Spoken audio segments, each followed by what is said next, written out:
It's the identical legislation with 12 or 13 additions, and those are additions that were put in the bill primarily by the House freshmen, but I understand others had input as well.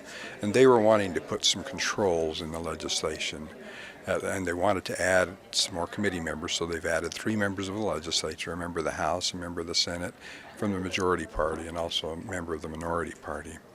They've also put some restrictions on what the board can do.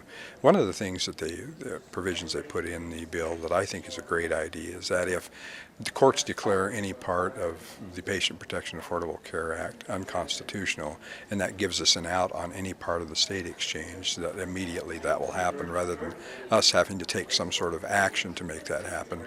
We will cease to enforce that part of the law.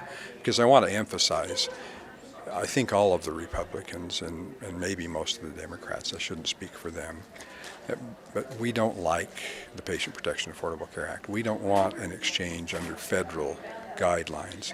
We know that we're going to have either a federal exchange or a state exchange.